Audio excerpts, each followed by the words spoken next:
Welcome to my channel Digital E-School। Factors. इस video में मैं आपको बताऊंगी कि फैक्टर्स क्या होते हैं। Factors, when a number divides another number exactly, means जब एक नंबर दूसरे नंबर को डिवाइड करता है with leaving no remainder, जिसका रिमाइंडर 0 होता है, उन्हें हम कहते हैं फैक्टर्स। हम स्टार्ट करते हैं एग्जाम्पल से। Suppose we have to find the factors of 8 के हमें फैक्टर्स ढूंढने हैं, मतलब हमें ऐसे पेयर ढूंढने होंगे जिनके प्रोडक्ट 8 आए। तो कौन कौन से पेयर हो सकते हैं? 1 इंटू 8, 1 को जब 8 से मल्टीप्लाई करेंगे तो हमारे पास प्रोडक्ट 8 आएगा। 2 इंटू 4 इज इक्वल टू 8, 2 को जब हम 4 से मल्टीप्लाई करेंगे तो हमारे पास 8 आएगा। तो क्या हुआ, 2 और 4 हमारे फैक्टर्स हुए और प्रोडक्ट हमारा क्या आया? 8। तो इसका मतलब 8 के फैक्टर्स हुए 1, 2, 4 और 8। अब now we have to check कि ये फैक्टर्स 8 के ही हैं, तो हम चेक कैसे कर सकते हैं? तो हम चेक करते हैं डिवाइड करके। तो हम पहला पेयर लेते हैं 1 इंटू 8 इज इक्वल टू 8। पहले इस पेयर को देखते हैं। अब ये 1 इंटू 8 लेफ्ट हैंड साइड पे और राइट हैंड साइड पे 8।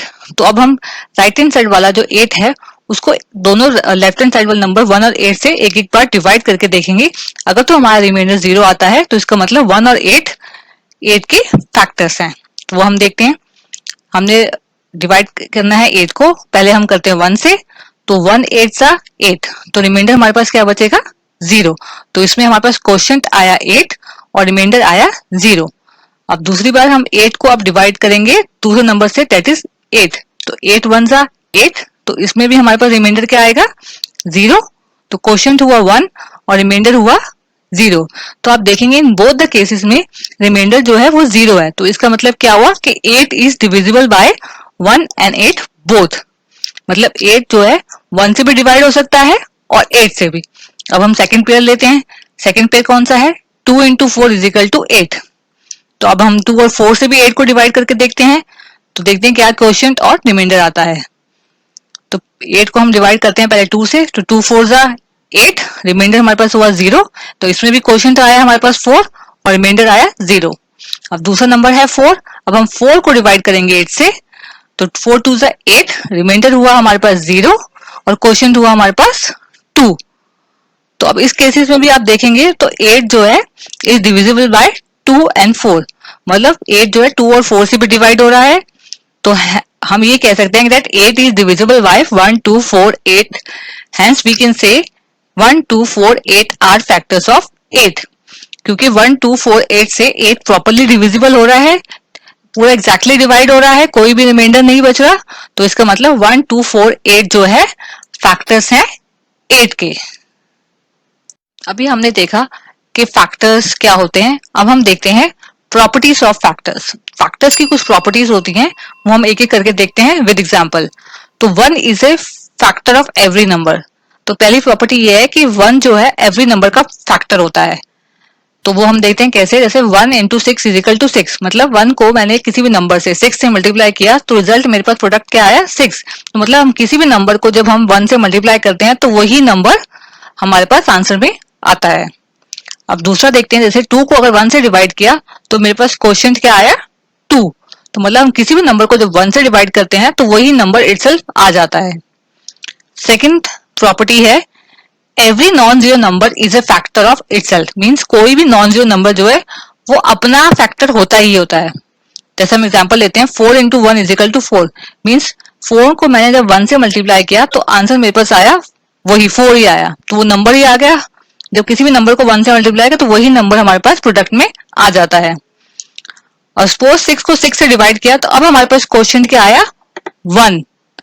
तो जब हमने डिवाइड किया किसी भी नंबर को इटसेल्फ से तो हमारे पास क्वोशिएंट आ जाता है 1। तो इसका मतलब जो भी नॉन जीरो नंबर होगा वो अपना फैक्टर भी होगा।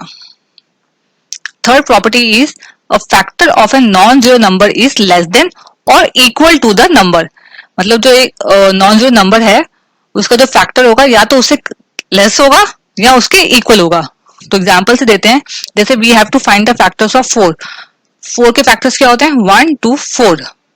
तो आप देखेंगे जो फर्स्ट फैक्टर है is less than 4 and the second factor is also less than 4।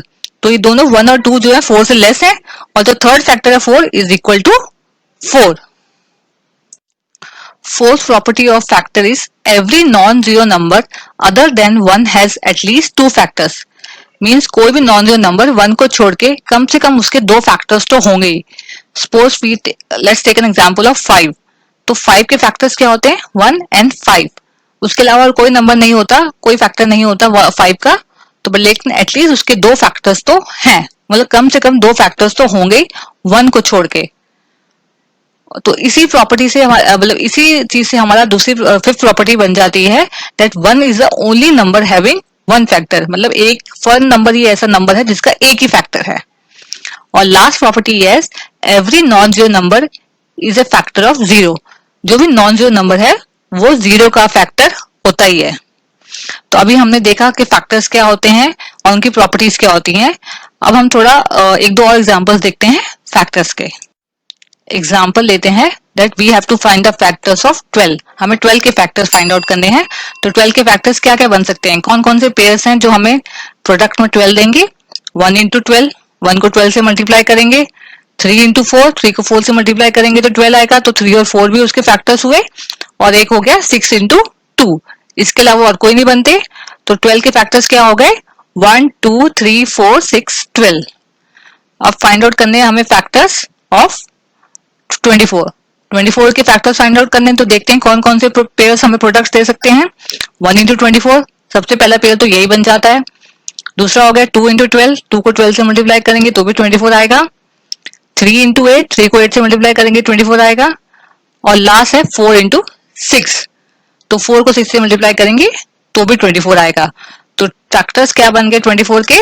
1 2 3 4 6 8 12 24. Thanks for watching my video. अगर आपको मेरी वीडियो पसंद आए तो प्लीज़ लाइक करें, मेरे चैनल को सब्सक्राइब करें, बेल आइकन को प्रेस करें फॉर फर्दर नोटिफिकेशंस के लिए. थैंक्स.